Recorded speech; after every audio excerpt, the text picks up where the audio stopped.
جس کا ذہن دینی ہوتا ہے، جس کا ذہن اللہ کی طرف مائل ہوتا ہے تو خواب بھی اسے اچھا ہے،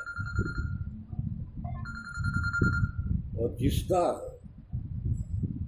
ذہن پراکندہ ہے، جیب میں ماسٹر فون ہے، صبح سے شام تک فوٹو دیکھتا ہے، ٹی وی دیکھتا ہے، سڑکوں پر اشتہارات لگے ہوئے ہیں وہ دیکھتا ہے، تو رات کو سوتے ہوئے بھی وہی تصورات آئیں گے۔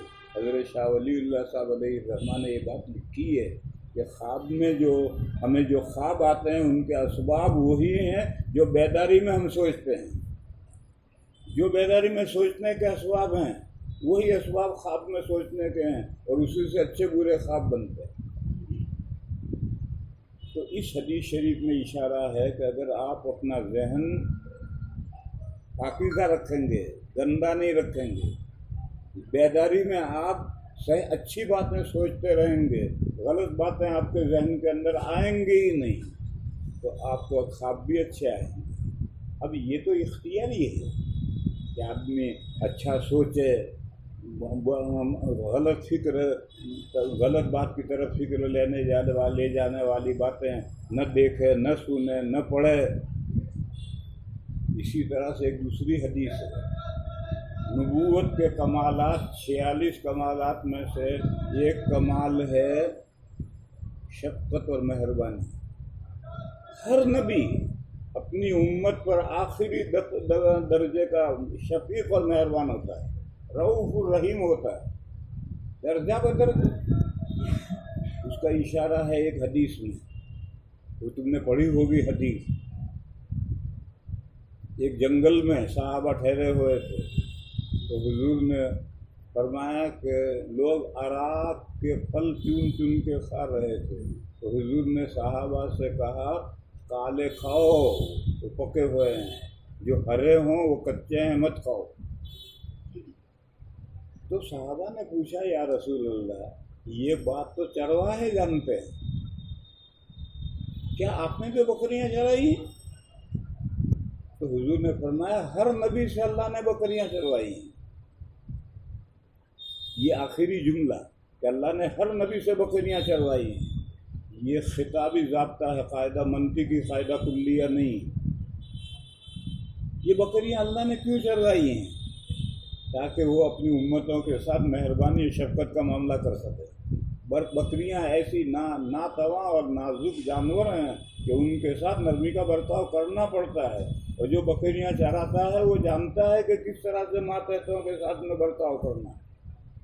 تو اس میں بھی اشارہ ہے کمالات نبوت میں، اس کے باقاعدہ اللہ ٹریننگ دیتے ہیں انبیاء کو پہلے، اور وہ بکریاں چرا کر کے امتوں کو شفقت کرنے کے اور مہربانی کے خوگر ہو جاتے ہیں۔ یہ میں نے روایات کی روشنی میں کمالات نبوت میں سے 2 کمال بتائے، باقی کل 46 کمالات ہیں جن کا تذکر روایت میں نہیں آیا، اور اس لیے نہیں آیا کہ اب ضرورت نہیں، نبوت اپنی نہایت کو پہنچ گئی۔ تو اسی طریقے سے میرے عزیزو، حکمت وہ بھی ہے، لیکن حکمت کے جو اسباب ہیں وہ اختیاری ہیں۔ حکمت تو وہ بھی ہے، لیکن اس کے جو اسباب مقدمات ہیں وہ کسبی ہیں۔ حضرت شاہ ولی اللہ صاحب علیہ الرحمہ کھیلتے کودتے حکیم الاسلام نہیں بن گئے تھے۔ حضرت مولانا طیب صاحب قدس سرہ کھیلتے کودتے حکیم الاسلام نہیں بن رہے تھے۔ ابن تیمیہ کھیلتے کودتے شیخ الاسلام نہیں بن گئے تھے۔ حضرت علامہ کشمیری کھیلتے کودتے بڑے نہیں بن گئے تھے، کتب خانہ نہیں بن گئے تھے، انہوں نے پوری زندگی اپنے آپ کو کتابوں میں کھپا دیا تھا۔ یہ وہ اسباب اختیاری ہے، یہ اسباب اختیاری جب جمع ہو جاتے ہیں تو پھر اللہ کی حکمت عطا ہوتا ہے۔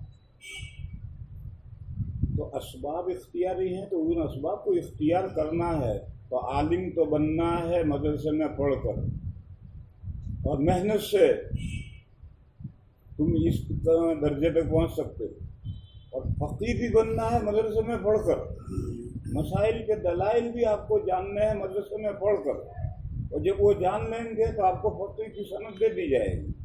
لیکن حکیم کے لیے آپ کو سند نہیں ملے گی، حکیم کو اللہ بنائیں گے، اور اللہ جب حکیم بنا دیں گے تو زبان خلقہ کو نقارہ خدا سمجھو، اس وقت تمہاری سند کیا ہوگی؟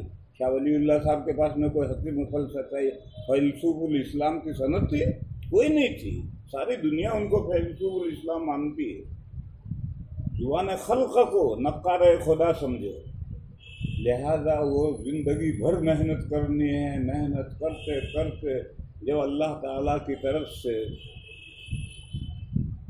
سند ملے گی، وہ دکھے گی نہیں، وہ سند ملے گی تو زبان خلق کہنا شروع کر دے گا بھئی یہ حکیم الاسلام۔ وہ حدیث شریف یاد کرو، نبی پاک صلی اللہ علیہ وسلم نے فرمایا ہے